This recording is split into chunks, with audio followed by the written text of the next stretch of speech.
আসসালামু আলাইকুম, সবাই কেমন আছেন? আল্লাহর রহমতে আমি ভালো আছি। আশা করি সবাই ভালো আছেন। আজকে পয়লা বৈশাখের মেলায় যাব, সেই জন্য রেডি হয়ে গেলাম আর কি।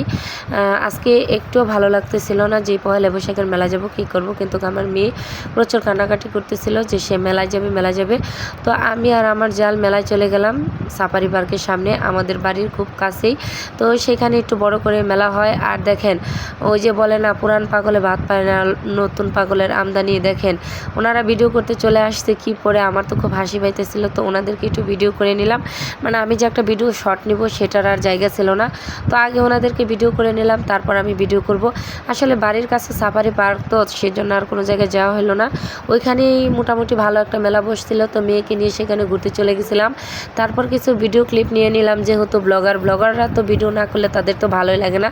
ধরতে গেলে পয়াটের ভাত হজমই হয় না। তো ঢুকে পড়লাম একটা মেলার কসমেটিকের দোকানে, দেখি কিছু কিনা যায় কিনা। তো আমার জাল তো ভিডিও করতেছিল। তো আমি এখানে আসলাম, দেখলাম কিছু কিনা যায় কিনা। কিন্তু এত দাম, মানে সাফারি পার্কের সামনে সব কিছুর দাম। 50 টাকার জিনিস 100 টাকা। তো জুড়ির দাম জিজ্ঞেস করলাম, এখানে একটা জুড়ির দাম 200 টাকা বলতেছে।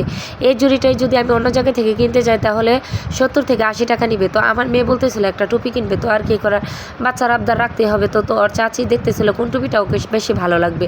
তো আমি এদিক দিয়ে ভিডিও করতেছিলাম, সেই জন্য ওর চাচি ওকে ম্যানেজ করতেছিল। তো এই টুপিটা আমার মেয়ে শেষ পর্যন্ত নিয়ে নিছে। টুপিটা চেয়েছিল 300 টাকা, সে জায়গায় টুপিটা কিনছি 150 টাকা দিয়ে। টুপিটা কিনে এখন আমরা চলে যাচ্ছি। এখন কোথায় যাব, মানে এই কথা ভাবতেছিলাম। তো আমার জালের চোখ চলে গেছে সেই ফুলের দিকে। তো আমরা চলে যাচ্ছি এখন ফুল দেখার জন্য, দেখি ফুলগুলা কীরকম দাম হয়। আসলে মেয়ে মানুষের একটা অভ্যাস, ফুল দেখলে মনে করেন ওই জায়গায় যেতেই হবে, না গেলে তাদের চলবেই না। ফুলগুলার কাছে চলে গেলাম, দেখলাম দোকানদার নেই। যে কী করি এখন, দেখি সবাই কাস্টমার দাঁড়িয়ে আছে। তো আমি ফুলগুলা একটু ছবি টবি তুলে নিচ্ছি, আমার জালও ছবি তুলতেছে, আমিও কয়টা ছবি তুলে এখানে দেখতেছিলাম। বলতেছিলাম যে এটা মাথায় দিয়ে দেখো তো দেখি কেমন লাগে। তো আমার জাল দিতেছিল না, ও বাজাইতে সময় চলে যাচ্ছিলো। আর কি করবো, আমি একটা নিজে এখন চেষ্টা করতে থাকবো। তো আমি এখন চলে যাচ্ছি ফুল মাথায় দেওয়ার জন্য। তো দেখেন তো আমাকে ফুলটা দিয়ে মাথায় কেমন লাগতেছে। তো এখানে দোকানদার চলে আসছে আর কি। আমি বললাম যে ফুলটার দাম কত, উনি বলে 300 টাকা। এটা কোনো কথা, একটা প্লাস্টিকের ফুলের দাম কোনোদিন 300 টাকা হয়? রাইকা খালি দৌড়। এখানে চলে আসলাম, দেখলাম ফুচকা। আসলে বড় রেস্টুরেন্টে যতই ফুচকা খাই না কেন, আমার কেন জানি একটা তৃপ্তি আসে না। তো আমার মেয়ে তো খুব আবদার করতেছিল যে ঘুরাই উঠবে। তো মেয়েকে ফুচকার কথা বলে এখানে নিয়ে আসলাম, কিন্তু ফুচকা দেখে তো আমার পুরো মনটাই খারাপ হয়ে গেল। ফুচকা যে ডিম ছাড়া শসা ছাড়া বিক্রি করে, এই প্রথম দেখলাম। আমি তো এগুলো দেখে পুরো অবাক হয়ে গেছি।